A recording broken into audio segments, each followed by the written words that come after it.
एक पक्षी था, एक मंदिर के बाहर वृक्ष पर घोंसले में रहता था, और मंदिर के ठीक सामने समुद्र नारायण भगवान थे। तो जो पक्षी था वो अपने सुंदर उसमें घोंसले में कुछ उसके छोटे छोटे अंडे थे, जाता था कहीं भोजन करने, भोजन दाना चुगने आदि करके लाता था, ऐसे उसका जीवन चलता था। या फिर मंदिर में हवन आदि होते थे तो उन्हीं की सामग्री खा करके अपना गुजर बसर करता था। पर वो मंदिर में ही उसका जन्म से लेकर के अभी तक पूरा जीवन, और उसके बालकों का भी जो अंडे में आए हैं वो सब भी वहीं मंदिर परिसर में ही रहे। तो इस भाव से वो थोड़ा धार्मिक प्रवृत्ति का था पक्षी। तो एक बार समुद्र में इतना जोर से ज्वार भाटा आया कि समुद्र की लहरें मंदिर तक चली गईं और इतनी ऊंचे स्तर पर पहुंच गईं कि वो वृक्ष पर जो घोंसला था उसको बहा करके ले गए। पक्षी कहीं गया हुआ था लेकिन उसके अंडे बह गए। पक्षी लौट करके आया तो देखा सब उजड़ गया। मंदिर तो व्यवस्थित था लेकिन वो वृक्ष टूट गया, उसमें अंडे ढूंढे, अपने घोंसला ढूंढा, वो सब बह करके चला गया। पक्षी ने उड़ान भर के थोड़ी दूर जाकर के जैसे ही देखा तो घोंसला अभी सुरक्षित था पर बह रहा था समुद्र के ऊपर ही। तो पक्षी ने जाकर के किनारे पर खड़े होकर के समुद्र नारायण भगवान से प्रार्थना की, हे समुद्र नारायण भगवान, मैंने आपका कुछ अनहित नहीं किया, कभी मैंने आपका कभी कुछ बिगाड़ा नहीं है, आप भी मेरा अनहित नहीं करना चाहते। ये तो प्राकृतिक आपके अंदर ज्वार आया जो आप मेरे घोंसले को ले गए हैं, पर मैं आपसे प्रार्थना करना चाहता हूं, मेरे बालक निर्दोष हैं जिनको आप ले गए हो, उनका भी जन्म भी नहीं हुआ है। आप साक्षात नारायण के स्वरूप हो, आप पूर्ण योग्य हो, आप मेरे घोंसले को मुझे वापस कर सकते हो, इसलिए कृपा करके इस छोटे से जीव की इस बात को मान लीजिए, मेरे घोंसले को मुझे वापस कर दीजिए। पक्षी की उस बात को सुनकर के, अब समुद्र नारायण को तो कितना भी कोई कुछ कहे वो किसी की सुनते थोड़े ही हैं, वो तो अथाह हैं, लेकिन एक पक्षी की इस बात को सुनकर के थोड़ा सा अहम वश होकर के समुद्र नारायण प्रकट हुए और प्रकट होकर के बोले, तुम क्या समझते हो, छोटे से पक्षी हो, तुम्हारा अस्तित्व भी नहीं है संसार में कोई। पृथ्वी पर जितना भूमंडल है ना, उससे कई गुना ज्यादा मेरा स्तर है पृथ्वी पर। यदि मैं एक श्वास भर लूं तो पूरी पृथ्वी पर छा सकता हूं। मैं तुमसे केवल यह पूछने आया हूं, तुमने किस विश्वास से मुझसे यह बात कह दी कि मैं घोंसले वापस कर दूं? तुम हो कौन? अरे देवताओं को भी डुबाने की सामर्थ्य मेरे अंदर है, तुम छोटे से पक्षी हो और कह रहे हो मेरा घोंसला दे दो। मुझे बस तुम्हारा ये जो विश्वास था ना बोलने में, इसको देखने के लिए मैं आया हूं कि तुम ऐसे किस विश्वास से कह सकते हो कि मैं तुम्हारे घोंसले वापस करूं। बोले क्योंकि आप नारायण हैं, आप नारायण के समान हैं, आपको नारायण के सम माना जाता है। जरूरी नहीं है कि नारायण भगवान ही कुछ कहेंगे, राम बनकर के आएंगे तभी आप मार्ग प्रदान करोगे। एक छोटे पक्षी की भी तो कोई अस्तित्व होता है। मैं बस प्रार्थना कर रहा हूं मेरे घोंसले दे दो। समुद्र नारायण बोले और नहीं दूं तो? बोले नहीं दोगे तो मैं अपनी चोंच में आपके जल को भर भर के किसी और स्थान पर फेंक दूंगा और आपको सुखा दूंगा। ये सुनकर के तो समुद्र नारायण भगवान और जोर से हंसे। बोले तुम अपनी चोंच में भर के मुझको सुखाओगे? बोले हाँ। सुनो, लग जाओ, चलो। अरे ये जन्म क्या, तुम 100 जन्म ले लोगे, 1000 जन्म ले लोगे तो भी मुझको नहीं सुखा पाओगे। कितना बड़ा स्वरूप है मेरा। पक्षी बोला आप बोलते रहिए लेकिन मैं तो अपने कार्य को करूंगा। और उस छोटे से पक्षी ने गया और समुद्र की चोंच में, छोटी सी उसकी चोंच, उसमें समुद्र के जल को भरे और लावे और ले जाकर के गड्ढे में छोड़ दे। समुद्र नारायण खूब हंसे, बोले सुन, करता रही हो, ऐसे ही प्राण निकल जाएंगे तेरे, लेकिन तेरे घोंसले नहीं मिलेंगे आज। पक्षी बोला यही अहम आपका चूर चूर करना है मुझको। समुद्र नारायण बोले मैं भी किससे मुंह लगने आ गया, छोटा सा पक्षी क्या समझ रहा है पता नहीं अपने आप को। और वो पक्षी लगा दौड़ करके जाता, चोंच में जल भरता, लेकर के आता और फिर किसी गड्ढे में डाल देता। 1 दिन 2 दिन, 1 हफ्ते 2 हफ्ते, 1 महीना बीत गया, वो यही करता रहता था, बस चोंच में जल भरता और कहीं और फेंक देता। सूख करके उसकी स्थिति ऐसी हो गई, अब बस मरने वाला है, परंतु उसने छोड़ी नहीं, हार नहीं मानी। उस पक्षी को जब देखा तो उस पक्षी के प्रजाति के पक्षियों में यह बात फैल गई कि भाई देखो, असंभव कार्य है, लेकिन फिर भी उसका विश्वास देखो, पिछले 1.5 महीने से लगा है, वो रोज अपनी चोंच में भरता है और ला करके जल फेंक देता है कोने। देखो, समुद्र को हम सुखा तो नहीं सकते, लेकिन अपने उस पक्षी की हम सहायता तो कर सकते हैं। और जिस प्रजाति का वो पक्षी था, उस प्रजाति के पूरे विश्व के जितने पक्षी थे सब एकत्रित हो गए और सब एक साथ लगे महाराज चोंच में भरें जल और ले जाकर के फेंकें। अब चाहे कितने इकट्ठे हो जाओ, समुद्र तो फिर भी नहीं सूखना। उन पक्षियों को देख करके दूसरी प्रजाति के पक्षियों ने देखा कि भाई प्रजाति भले ही हमारी अलग है, लेकिन है तो हम सब पक्षी, हम इसकी सहायता नहीं कर सकते। तो वो पक्षी भी उसके साथ लग गए। तो अन्य अन्य प्रजाति के तोता भी, कबूतर भी, बड़े बड़े नार वाले पक्षी भी, विदेशी पक्षी भी, विशाल पक्षी भी, धीरे धीरे करके सारे पक्षी एकजुट हो गए और सब समुद्र को सुखाने। समुद्र तब भी हंस रहे हैं, बोले पूरे विश्व के पक्षी लग जाओ तो भी नहीं सुखा पाओगे मुझे। स्थिति ये हो गई कि किनारे पर जहां लहरें आती हैं वहां से लेकर के और किलोमीटरों अंदर तक केवल पक्षी पक्षी पक्षी पक्षी सब अपनी चोंच में जल भरें और ले जाकर के एक सरोवर में फेंक दें। समुद्र को सुखाने की सामर्थ्य किसी में नहीं है, परंतु जब इतनी बड़ी प्रलय, इतना बड़ा प्रकल्प कहीं चल रहा था, नारद जी महाराज ऊपर विचरण कर रहे थे, तभी नारद जी ने आकाश से देखा, बोले इतने पक्षी ये सब कर क्या रहे हैं, पूरे विश्व भर में पक्षी है ही नहीं, बस एक ही जगह सारे पक्षी आ गए।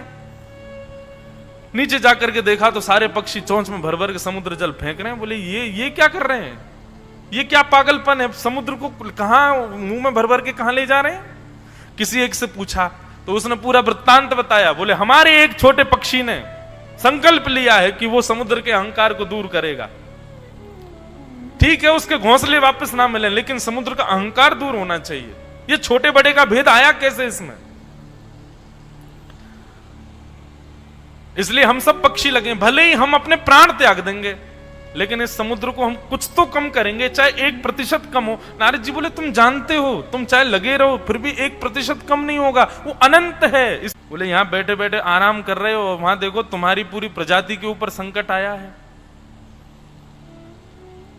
गरुण जी महाराज बोले क्या हो गया? तब नारद जी ने पूरा वृत्तांत बताया। बोले तो ये लोग पागल हैं, क्या कर क्या रहे हैं, समुद्र कैसे सूख जाएगा? बोले जिनको तुम अपनी कमर पर बिठा करके चलते हो, करतुम अन्यथा करतुम समर्थ ईश्वर, वो सब करने में समर्थ है। मैं ये नहीं कह रहा कि समुद्र को सुखा दिया जाए, पर समुद्र को यह बता भी तो दिया। हम अब तुम भी सुन के आश्चर्य कर रहे हो, मैं भी सुन के आश्चर्य कर रहा हूं, जिसको भी बताओ वो आश्चर्य करता है, समुद्र कैसे सूख सकता है। इसी आश्चर्य की वजह से समुद्र को अभिमान है कि वो कभी सूख नहीं सकता, लेकिन ठाकुर जी चाहे तो हो सकता है। हम ये नहीं कह रहे कि सुखा दो, लेकिन उसको बता तो दो कि हां कि तू भी सूख सकता है, उसका अहम नष्ट हो जाए। गरुण जी और नारद जी दोनों भगवान के पास गए। शंख चक्र गदा पद्मधारी श्रीमन नारायण शांति से विराज रहे थे। नारद जी ने जाकर के पूरा बात बताई और कहा भगवान हम ये नहीं कह रहे कि आप समुद्र को सुखा दीजिए, पर अपने किसी भाव से उसको एक संकेत तो दीजिए कि उसको ये अहंकार ना रहे कभी कि वो सूख नहीं सकता। भगवान बोले ठीक है, आप दोनों की बात उचित है, और एक पक्षी की लगन, इन सब पक्षियों की लगन और इनका कर्तव्य देख करके मेरा भी मन हो रहा है कि मैं कुछ तो करूं। नारद जी बोले निश्चित करो भगवान, हम देखना चाह रहे हैं, समुद्र का भी तो मान मर्दन हो। भगवान बोले रुको। तुरंत अपने सुदर्शन चक्र को भगवान ने आकाश में आवाहित किया और सुदर्शन चक्र को कहा कि सूर्य के तेज को भी अपने ऊपर लज्जा हो जाए, इतने तेजों में होकर के जाओ और जाकर के संपूर्ण समुद्र को सुखा दो। महाराज एक सूर्य का तेज हम सहन नहीं कर सकते, ऐसे करोड़ों सूर्यों का तेज एक सुदर्शन चक्र में प्रकट हो गया। और वह सुदर्शन चक्र अपनी द्रुत गति से वैकुंठ लोक से निकल करके आया और जैसे ही भूमि की ओर आने लगा, भूमि के स्तर पर जैसे ही प्रवेश किया, एक तो उनके घूमने का वेग और ऊपर से उनसे निकलने वाली उष्णता, 100 वर्षों में जितना समुद्र भाप बनकर के उठता उतना प्रति सेकंड में बनकर के उड़ने लगा आकाश में। और देखते ही देखते देखते ही किनारों से समुद्र की लहरें भीतर आने लगी, समटने लगा, समुद्र पूरा सूखने लगा, बंचर जीव मरने लगे, उष्णता के कारण पूरा पानी धधकने लगा और देखते ही देखते समुद्र नष्ट की ओर जाने लगा। जैसे ही समुद्र का यह भाव हुआ, बस चंद सेकंडों में समुद्र आधे से ज्यादा सूख गया। एक आध मिनट और सुदर्शन जी चलते रहे तो खत्म ही हो जाएगा। इतने में ही समुद्र नारायण प्रकट हो गए और प्रकट होकर के सुदर्शन जी के आगे हाथ जोड़ा, बोले भगवान क्या कर रहे हो, मैं नष्ट हो जाऊंगा, खत्म हो जाऊंगा, पृथ्वी पर प्रलय आ जाएगा। भगवान प्रकट हो गए और प्रकट होकर के कहा, कभी भी ये अभिमान मत करना कि तुमको कोई सुखा नहीं सकता। उन पक्षियों के कर्तव्य से प्रसन्न होकर के, अपने कर्म में लगे रहने से प्रसन्न होकर के मैंने ही सुदर्शन जी को आज्ञा दी थी कि जाओ जाकर के समुद्र को सुखा दीजिए।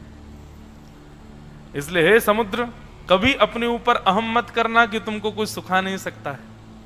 ये सुदर्शन चक्र नित्य ध्यान रखेंगे कि जिस दिन तुमको अहंकार हो उसी दिन ये आक्रमण कर दें।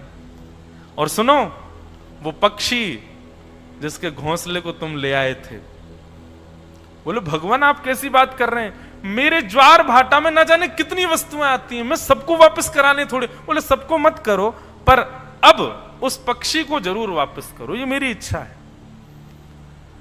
और समुद्र समतल हो गया। समुद्र नारायण भगवान उस पक्षी के घोंसले को लेकर के साक्षात प्रकट हुए और प्रकट होकर के उस पक्षी के सन्मुख जाकर के रख दिया। बोले आप जीते, मैं हार गया भगवान। आपकी कर्तव्य निष्ठता और आपका विश्वास अपने कर्म के प्रति, उससे ठाकुर जी प्रसन्न हो गए और ठाकुर जी ने मेरे स्तर को ही कम कर दिया। तो इस प्रकार एक कथा आती है।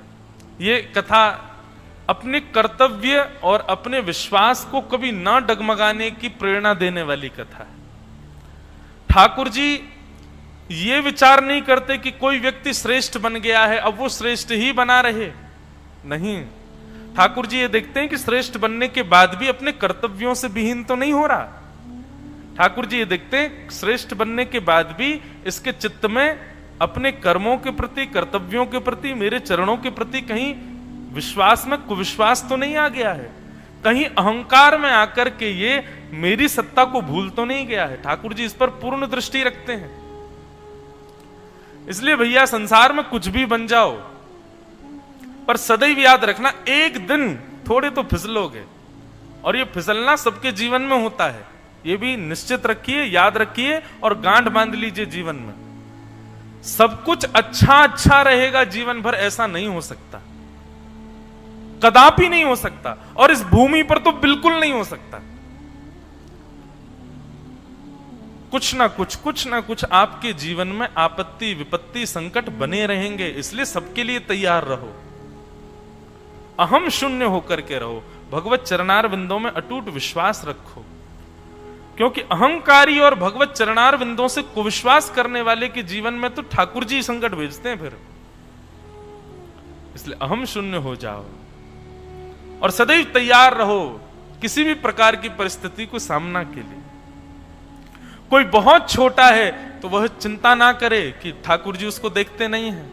इस पक्षी की तरह ठाकुर जी आपकी भी सहायता कर सकते हैं। और कोई बहुत विशाल समुद्र की तरह है तो वो इस अहंकार में ना रहे कि मैं कभी नष्ट नहीं हो सकता। ठाकुर जी की एक भ्रकुटी टेढ़ी नहीं हुई कि सब नष्ट हो जाएगा। रात रात में करोड़पति खाकपति हो जाते हैं। इसलिए भैया हमारा कोई अस्तित्व नहीं है और इस संसार में किसी का कोई अस्तित्व नहीं है। समुद्र से लेकर के आकाश के सूर्य तक अस्तित्व केवल और केवल ठाकुर जी का है। इसलिए सदा उन्हीं के रहो, उन्हीं के होके रहो। मैं कुछ हूं ऐसा कभी चित्त